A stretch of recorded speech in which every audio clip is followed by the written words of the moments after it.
Hi there, Jonathan here. The following talk is offered freely to ensure that no one is ever denied access to these practices and to these teachings. If you feel inspired to make a donation to support this offering, you can go to my website where you can also sign up for a monthly newsletter designed to support you in your practice. That's at www.jonathanfoust.com. Thank you and enjoy.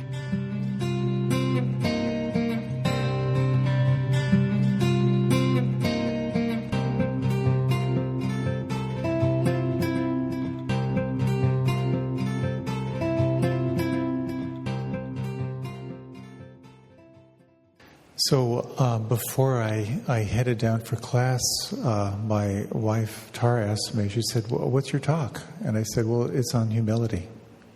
And she said, oh, good. She said, what's your intention? I said, I want to be the best talk ever on humility. I want a standing ovation, and I want to be nominated for the Nobel Peace Prize. So Thank you.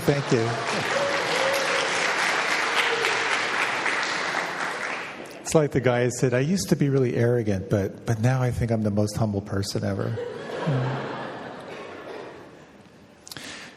So humility is a quality that can be very helpful to cultivate. And the title of this talk is actually The Power of Humility, because there's an incredible paradox that comes when you really embrace what it means to be humble. In fact, when we forget to be humble is when we really get into trouble, because we become very calcified around our story and our opinions, and when we get caught. So I'd like to talk about first about the formation of the self and how we get identified, and a little bit about the nature of selflessness, which is a big part of Buddhist psychology, and what it means to live from a place of selflessness. How do you put that into action? And a little bit about balance, because there's a balance in cultivating selflessness. Many, many years ago, I was presenting at some conference, and it was a yoga conference, and the Hare Krishnas had a little exhibit. And I don't know if you've ever seen the little exhibit that the Hare Krishnas have. It's kind of their classic little presentation. And it shows this circle. And the first little being is a baby. And then the next little being is the baby crawling. And then it's the young person sort of standing and walking. And then the next one is kind of the young adult. And the next one is like the warrior active in the world. And then the next one is the same figure getting older. And then the next figure at the edge of death. And then kind of emptiness. And then a little baby being born. And then the baby walking. And the baby becoming a young adult. And then being the warrior. And then getting older. And it just shows the cycle of life. Kind of the wheel of life. And I remember how that really impacted me, to see how, depending on what lens you're looking through, that there's this constant cycle of becoming in our lives. You know, we're born, we're filled with passion, and we try to make it happen in the world, and then we get old, and then we live with our feebleness and our regrets, and then we die, and then out of that desire we're born again. And we've all seen others get old and die, and we're all aware of that in our own lives, that, you know, our lives have great significance and importance, and then it all starts to change. You know, we start to get old, and people around us get sick and die, and eventually we die. And there's something very powerful about recognizing this cycle of life, this constant becoming. It's kind of one of the beautiful and horrible things about having animals, is that their lifespans are so much shorter than ours, and we get to accompany them through that cycle, the same cycle that we're on.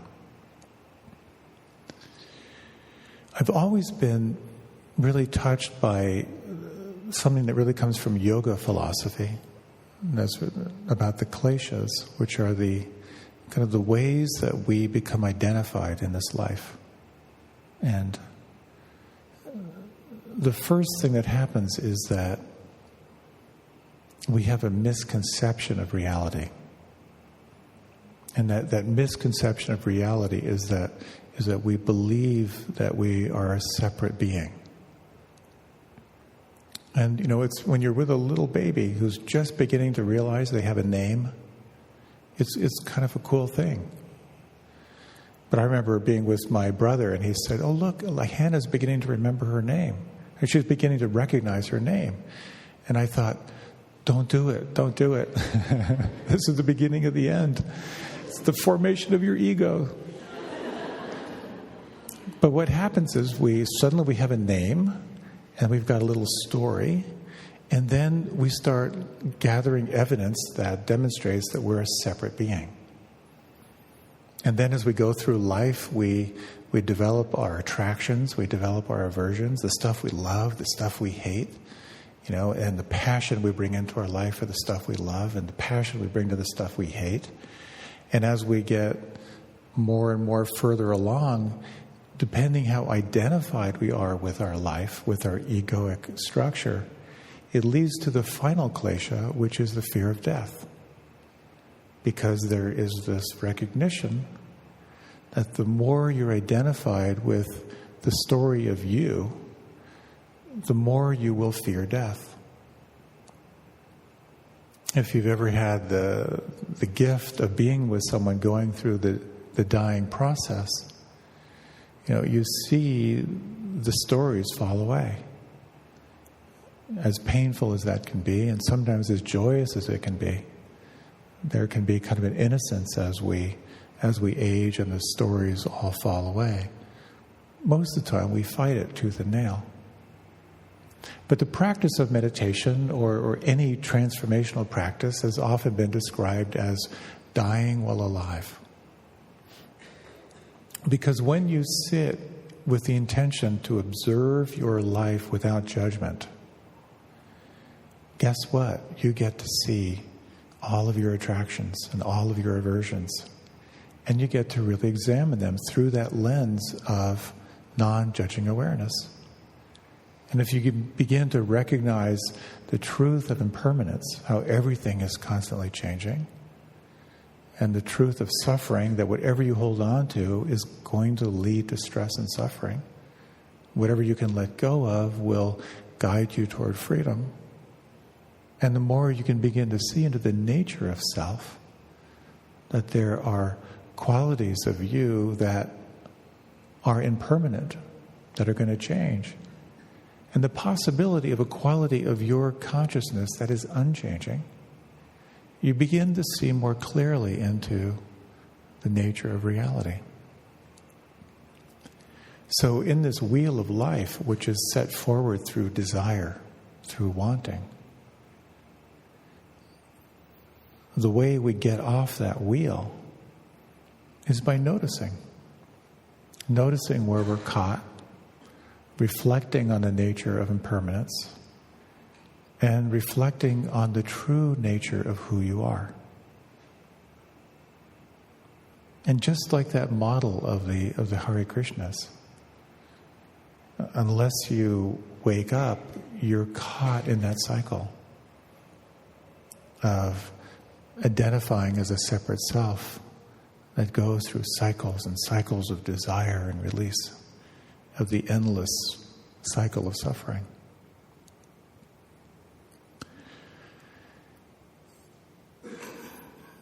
So it's been said that suffering is optional, that it's possible to be in your life, in your commitments, in your responsibilities, and cultivate freedom. And that's what the practice can give us. Maybe just glimpses from time to time, to be able to sense your life through the lens of gratitude, through the lens of appreciation, through the lens of non-desire. We get these beautiful experiences of contentment and joy. We can begin to feel compassion and empathy when that selfing mechanism relaxes a little bit. So we can see from time to time what it's like to experience that selfless nature. That's when we feel the mystery. That's when we feel the flow of life. There's a story of a policeman who was driving across a bridge, and there was someone who was a mentally disturbed man who was about to jump off the bridge. And he stopped and he reached out to grab this fellow and came very, very close to being pulled over the bridge itself. And his partner grabbed him and kept screaming at his partner to let go of this guy, to save his own life. But he refused. And they barely were able to hang on, and more people came and helped and were able to draw this man back. And he was asked later, why did you hold on? Like, why couldn't you let go? And it was so touching. This policeman said, in those moments, there was no difference between him and me. Just that transcendent moment of connection. And some of the best stories we have are the stories of selflessness. In team sports, when all the individuals sacrifice themselves for the betterment of the team and they win a game.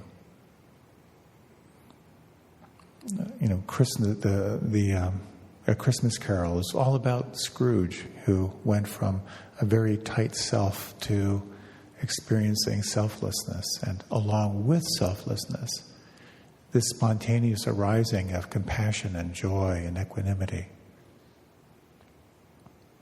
So the nature of suffering has to do with attachment. It has to do with the inability to let go.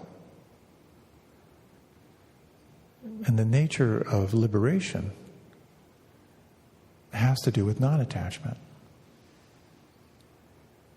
It has to do with letting go of desires. And it has something to do about letting go of self.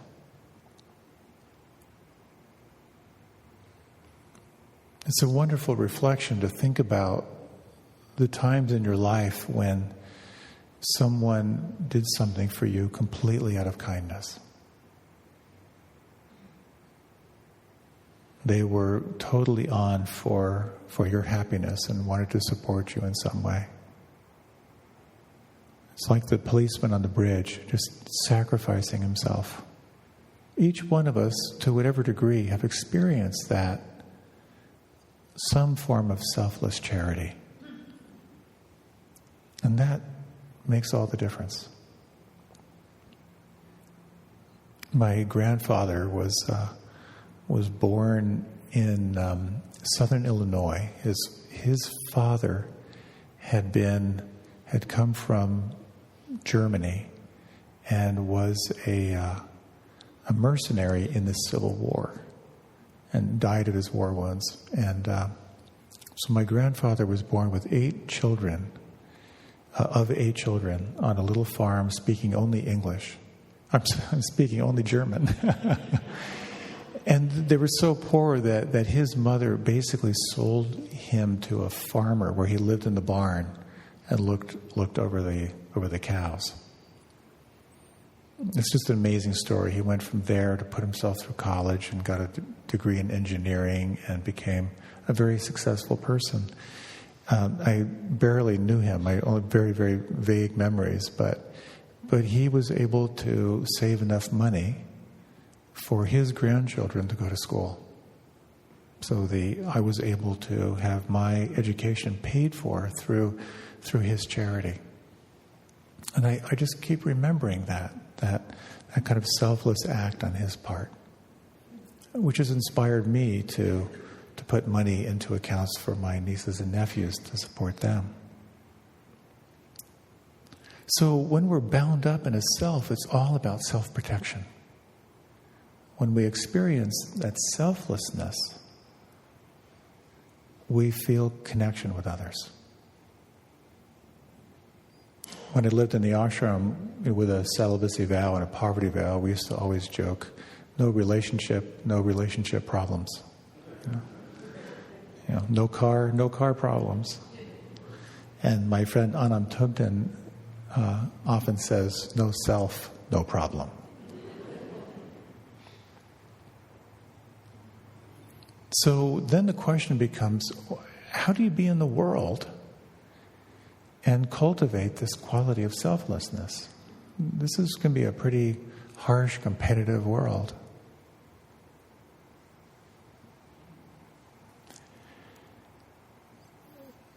When I first moved into the ashram, I was just reflecting on this. It was 30 years ago.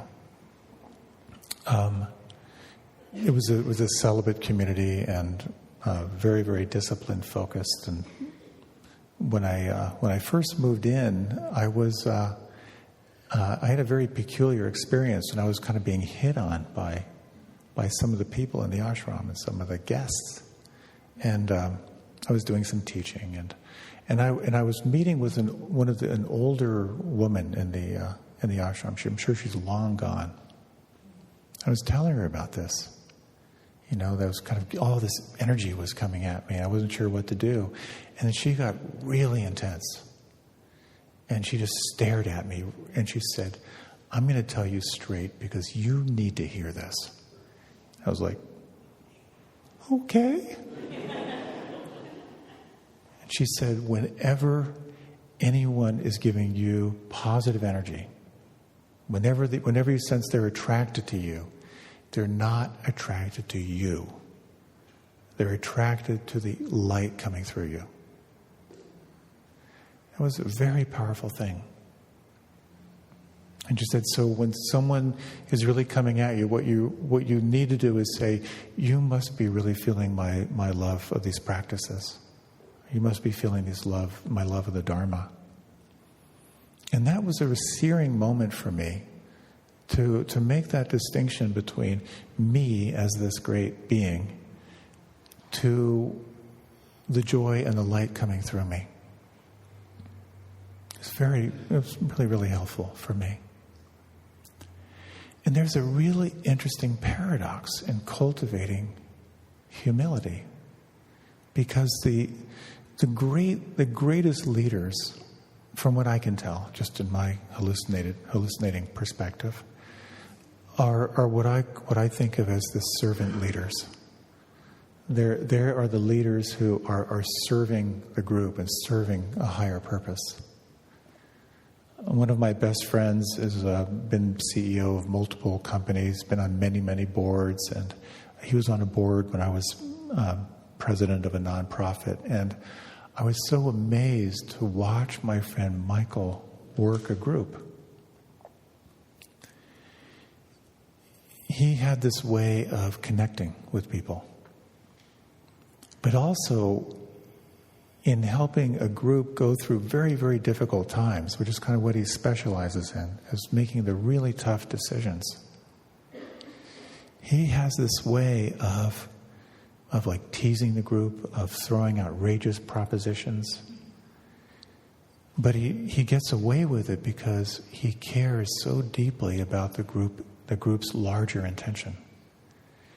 And he has a way of making sure that everyone who speaks is understood. He won't continue until he knows that if someone objects, that their objection is clearly stated so the person speaking really feels gotten. Whenever anyone has an objection, he'll work with that objection and kind of open it to the group in a really, really powerful way. He sees the commonality. He sees the greater purpose. And his intention is that everyone is included, as challenging as it can be. And maybe you've noticed this with just sort of charismatic leaders or teachers that you know, that they don't don't lead through the top down, but they have a way of engaging. They have a way of kind of checking their ego to make sure that everyone is included. And with that, they are then imbued with a certain power.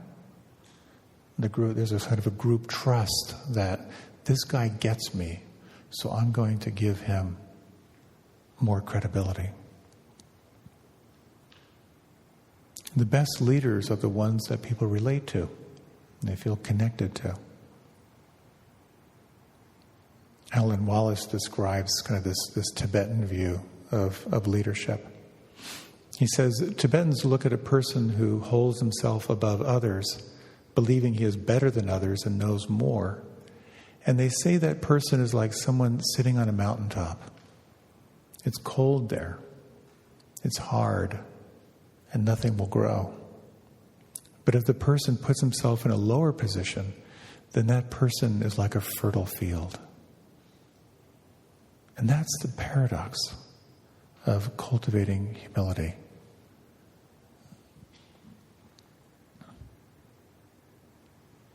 So it's one thing to embrace humility, but there's a shadow side to it as well. And it has to do with this relationship between who we are as this tightly bound self and who we are with our awareness of selflessness. So there's a classic story. I'm not sure how political correctness works now, but I was thinking if my wife's ancestors were once practicing Jews, does that entitle me to tell a Jewish joke? I hope so. So this is a story in a synagogue. The rabbi is giving a talk about not self, about the essential selflessness of who we are. It was a really kind of rapturous presentation, and the president of the local university, he just got it. And he was so sort of overwhelmed with his insight, and he kind of went up toward the altar, and he was just prostrating himself and saying, I'm nothing. And that sort of set this fervor off in the synagogue. And this other man who was the head surgeon at the hospital, he suddenly got it, and he came up and he joined this bank president and just repeating, I'm nothing. And then the custodian of the university, he got it. And then he went up to the altar and he's moaning and saying, I'm nothing.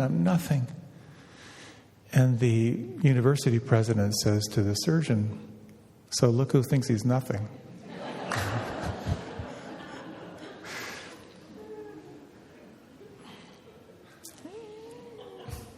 So I think in all traditions, pride is seen as an obstacle. It's a clinging to self. But what's also interesting, I think particularly in our culture, is many of us get locked in the opposite. We get locked into a sense of not being good enough. We get locked into a sense of feeling perpetually at fault. And that as well is not in balance. There's a great story that's told of when the Dalai Lama was first teaching in the West, and he was with the leading Western Dharma teachers, and he was talking about kind of high-level practice, and someone interrupted him, and they said, Your Holiness, are you aware of how much we in the West beat ourselves up for not being able to practice on that level? And the Dalai Lama was incredulous. And he went around the room and asked every one of these Western Dharma teachers, do you get caught in self-criticism? And every one of them said, yes, absolutely. So we have a propensity to get lost in ruthless self-criticism, which can be a very, very destructive thing, of course. And at the same time, we can get locked into pride. We can get locked to an inflated sense of self. So how do we find the balance in here? And I always take a certain kind of refuge in remembering that these practices are reality-based. So there's something here about being real and being honest about ourselves. I've mentioned before that there was a time when I was president of a large nonprofit. We had 350 employees and lots of problems. And I sort of got lifted to that level of being president of this very, very complex nonprofit. And we had to go through a major reorganization. I had to fire a lot of people. I had to make cuts in the budget and make really, really hard decisions, which were not popular decisions, as you can imagine. And I worked really, really hard at this for a couple years. And then one day I had this realization. And the realization was, I'm not good at this. I'm not cut out to be a CEO. It's just not in my DNA to do this job. I can try, but it's just really not what I'm good at. It was a helpful realization, just to realize this is not my strong suit. And when I moved down here to D.C. Quite a few years ago, with the Insight Meditation community, and particularly because I had done a lot of fundraising over the years, I was invited to be on the board. And I had the wisdom to say, thank you so much for the invitation, but that's not what I'm good at. It's not what I do best. And so actually one inquiry that can be very, very helpful in finding that balance between humility but also recognizing like healthy self-esteem is to really reflect on what are your strengths. What are your weaknesses? I went through a training once with a wonderful international consultant by the name of Itzhak Adizes, and he said how when you go for your MBA, here in the West, there's this concept that they're turning out these like perfectly balanced people. He said it's such a myth. And he kind of breaks it down to 4 basic types. There are some of us who are natural administrators. We just have kind of a way to organize. Natural administrators, they show up on time, they leave on time, their desk is always neat. Not me. Then there are the entrepreneurs. And the entrepreneurs have lots of ideas and love to create stuff. They also love to burn stuff down so they can create something new. But they've got the ideas, not so strong on execution. And then you have the integrators. And these are the people who are all about team. They're all about making sure we're all working together really, really well. And then you have the producers. And the producers are the folks who show up early, they stay late, they're not really that concerned about long-term strategy, they just love getting stuff done. And what he was explaining was how no one is in balance with all 4 of those. And the real mastery comes in recognizing your strong suit and in surrounding yourself with the people who balance you out. So if you're someone who has lots of ideas and can see possibilities, it's really helpful to align yourself with a strong administrator. And people who love to work, people who like to be part of that team. So a little reflection, if you like. You can close your eyes.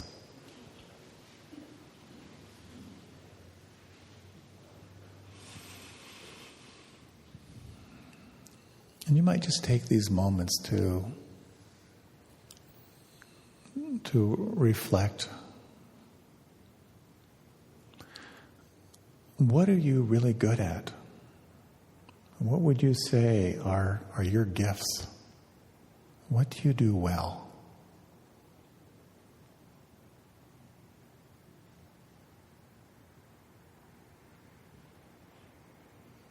And what would you say are your weaknesses? What are the areas you're not quite so developed? Either it's not part of your temperament or not part of your training.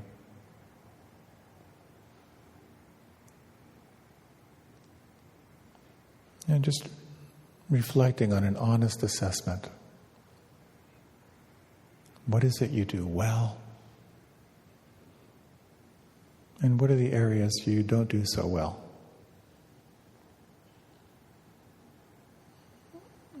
And just a sense if you were aligned with those who balanced you out, but what that might be like.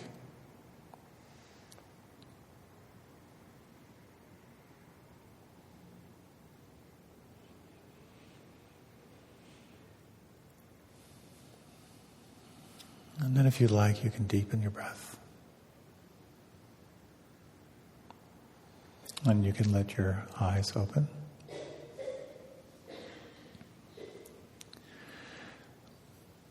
So the question becomes, how do you find balance between a healthy ego, healthy self-esteem,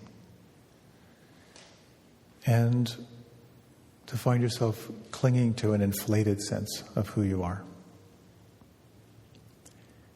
And there are four things that are helpful to reflect on. The first is to kind of amplify self-awareness. So you notice when arrogance arises. Just to notice when jealousy shows up.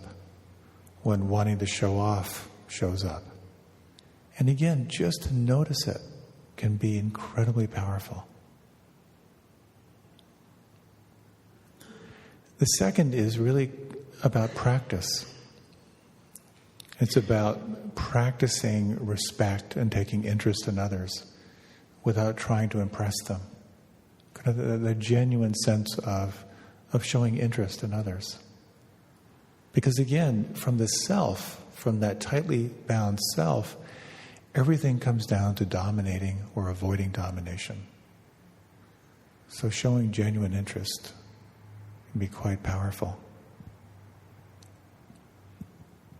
The third is to really cultivate this honest assessment of your strengths, to really acknowledge what it is you do well, and to acknowledge what you don't do so well, just to see that clearly. It can be kind of freeing.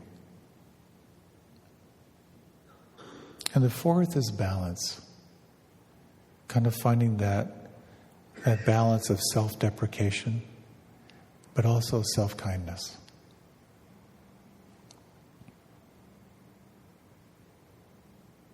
Gary Zukav says that an authentically powered person is humble. And this doesn't mean false humility of someone who steeps to be with those who are below him or her. It's an inclusiveness to the beauty of each person. It's the harmlessness of someone who treasures and respects life in all forms.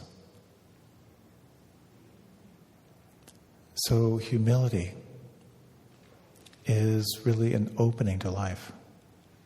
It's opening to possibilities. We'll close with a little meditation on this. If you like, you can close your eyes.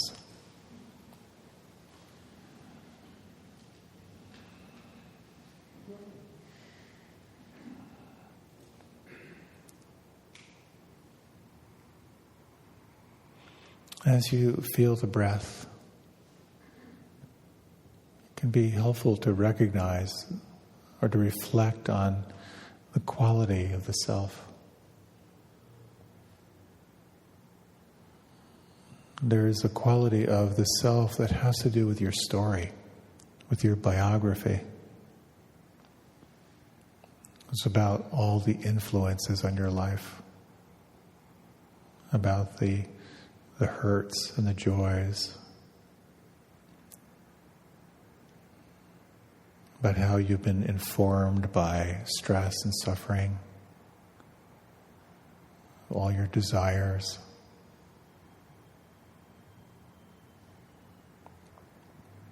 We can think of this as the conditioned self. Who you are is a product of your conditioning. It's not bad, it's not good, but it formulates your point of view.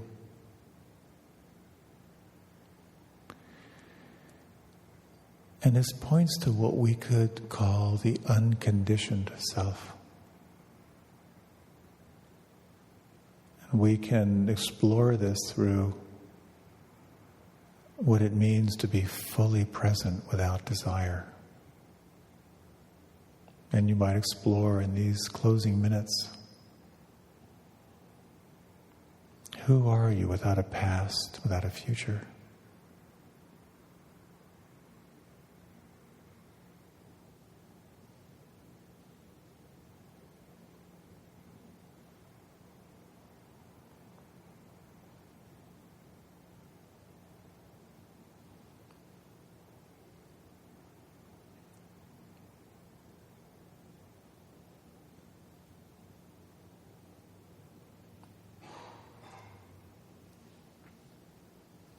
Humility is a doorway to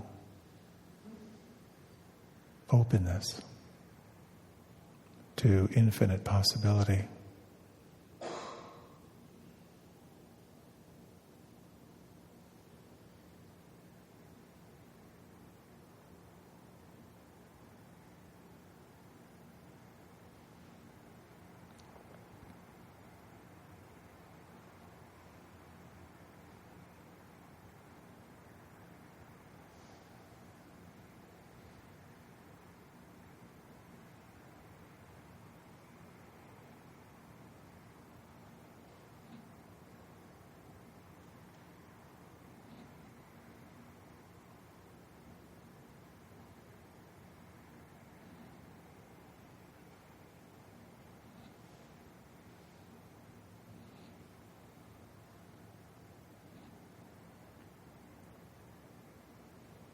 In these final moments, you might reflect on what can open inside when the self relaxes, when the self-protective mechanism relaxes.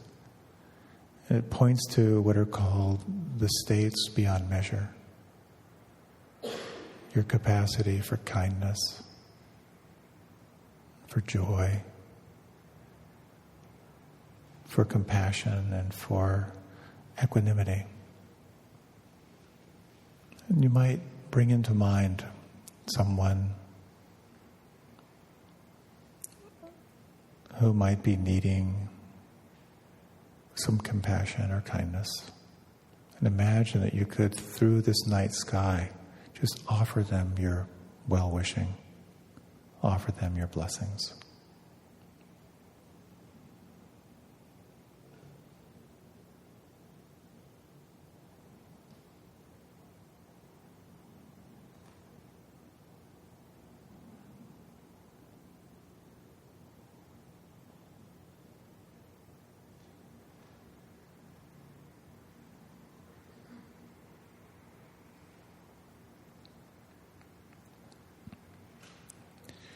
In the falling away of self, there is an aliveness.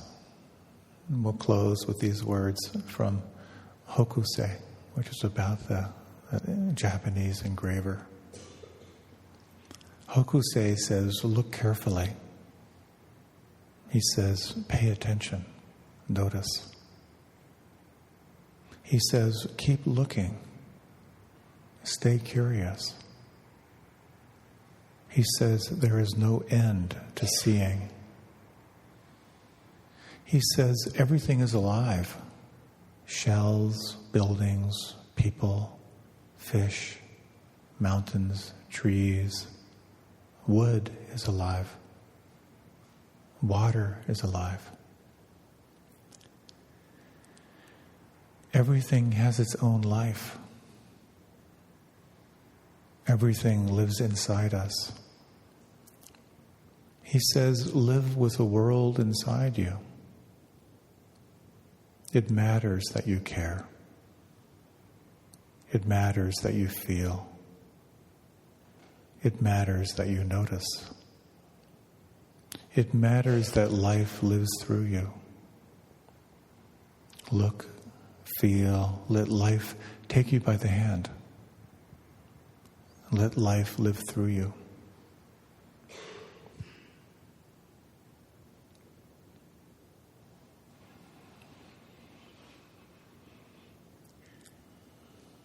And as you're ready, you can deepen the breath. And when you're ready, you can let your eyes open.